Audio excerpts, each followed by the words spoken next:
bahas gimana cara mengatasi kenakalan pas ngaji. Kenakalan pas ngaji. Nah, kalau kenakalan pas ngaji itu kamu harus bisa nasihati teman kamu. Ya. Kan dia kan ada kan biasanya kalau misalnya lagi ngaji kan kayak diganggu gitu ya, pas lagi serius ya. Nah, itu caranya kamu harus bisa menasihati temanmu. Nah, nasihatinya gimana? Nasihat itu ada adab tersendiri. Nah, jadi pas kamu diganggu, jangan pas di depan semua orang. Nah, kamu harus bisa berempat mata sama dia.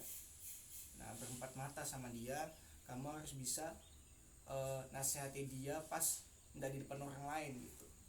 Nah, biar apa? Biar dia itu bisa ibaratnya itu meresapi lah kata-katamu. Nah, kayak gitu. Nah, terus kalau misalnya di tempat ngaji gimana? Selain kenakalan gitu, sering diganggu juga. Nah, itu dia. Pertama kita itu harus bisa memaklumi atau apa menghargai sifat dan karakter orang kayak gitu. Namanya karakter orang kan beda-beda ya. Ada yang nakal, ada yang pendiam. Nah, siapa sih sekarang yang nggak pernah nakal kan gitu. Nah, Tio pasti pernah nakal juga dong, nggak mungkin nggak nakal kan. Pas lagi nakal. Tapi nakal tuh boleh, tapi tahu batasan kayak gitu. Oke. Nah, terus kalau ngaji ya itu tadi, yang pertama nasihat. Nah, nasihatnya itu harus pas empat mata, jangan di depan orang lain. Misalnya Tio nih lagi lagi belajar diganggu. Nah, terus habis itu Tio nasihati tapi di depan teman-temannya. Nah, akhirnya dia apa? Kalau misalnya dia baperan orangnya, akhirnya marah gitu loh. Jadi harus bisa mengkoordinir. Nah, nasihatinya pas di misalnya pas lagi istirahat tuh kamu datangi yang ganggu kamu kan, teman yang ganggu kamu. Nah, kamu nanti kalau misalnya aku lagi ngaji, kamu jangan ganggu aku, soalnya aku lagi fokus kayak gitu. Nah, gitu. Nah, terus kalau misalnya masih diganggu, yang kedua apa, bisa bilangi gurunya. Kan ada guru, kan gurunya sama gurunya Pak Johar. Itu Pak Johar bisa sama Tante Ulan kan. Nah, bilangi kalau saya diganggu gitu. Dia pernah nggak ganggu? Nggak pernah. Nah, tajwidnya sampai mana? Tajwidnya sampai mana? Belajarnya apa di situ, di TP atas? Ke atas ngaji menulis.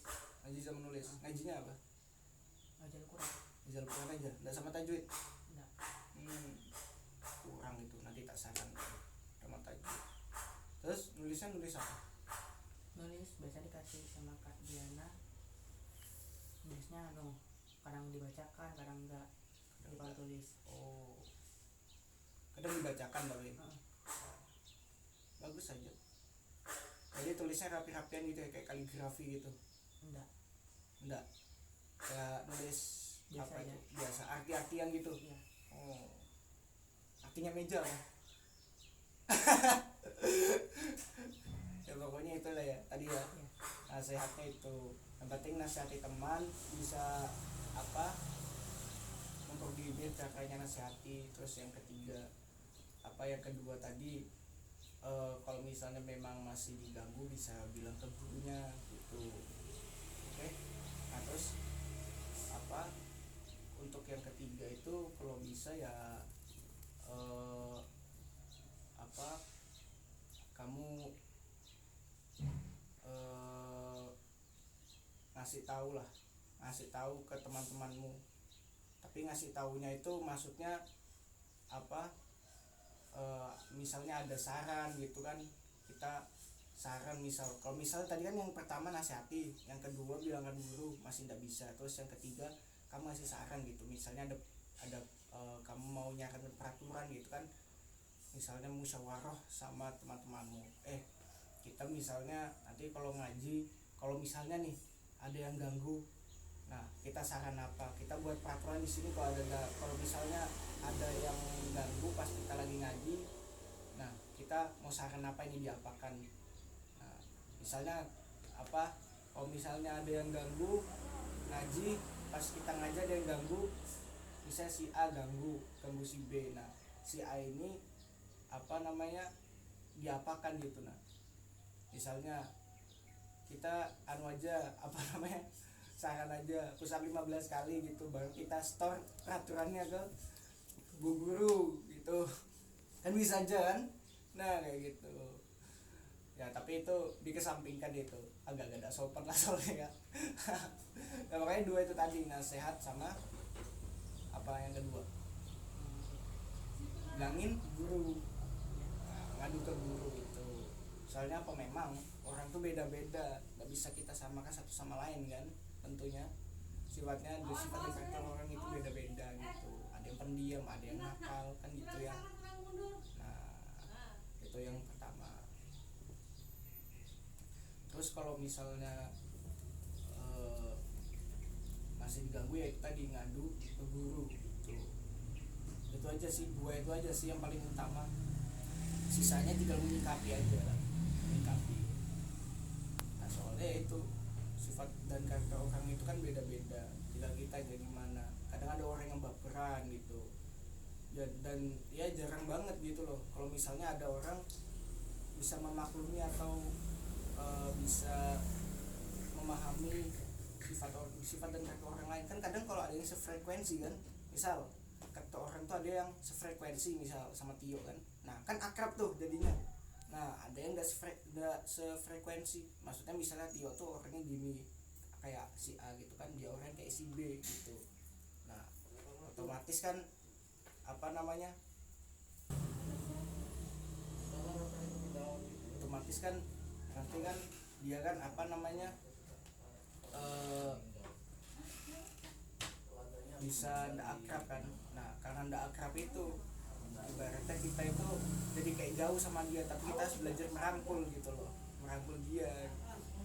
Nah itu mau kita sefrekuensi atau enggak, kita harus bisa ngerangkul orang. Mau cocok atau enggak sama Tio, harus bisa ngerangkul orang gitu. Pasti ada kan orang yang nggak cocok sama Tio kan, ada kan teman-teman yang gimana gitu ya kan. Nah sama aja, soalnya Mas Agil tuh sudah pengalaman masalahnya, dari orang yang paling alim kayak Gus itu anaknya habaib, sampai yang paling bobrok kayak berandalan gitu. Soalnya Mas Agil ya bukannya sombong ya, cuman memang kalau dari segi pengalaman alhamdulillah lah ya kan. Di pesantren pernah, jadi anak malam ya pernah, maksudnya gabung sama anak malam loh, jadi anak pesantren pernah, nah anak malam pernah, dan tentunya masa lalu yang pahit. Nah Tio kan juga punya kan masa lalu yang pahit kan pastinya kan, semua orang punya, cuman sedikit banget yang bisa ngambil sisi positifnya itu, sisi positifnya. Nah orang yang bisa ngambil sisi positifnya pasti apa, jadi menjadikan motivasi ke depan gitu loh.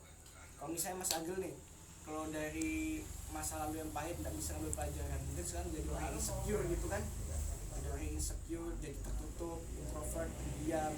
Tapi sampai sekarang Mas Agil tetap bisa kayak gitu. Kenapa? Karena bantuan dukungan dari orang tua, guru, dan teman-teman semua. Nah itu makanya Mas Agil tetap bisa bertahan seperti ini. Yang penting itu jadi diri sendiri, itu lebih penting gitu.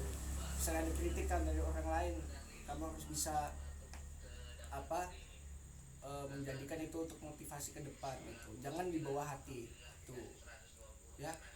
Yang penting itu tadi, kalau misalnya untuk kenakalan ya itu nasihati temannya baik-baik. Nasihati 1 kali, 2 kali, 3 kali nggak bisa, baru adukan ke gurunya. Nah itu aja kuncinya.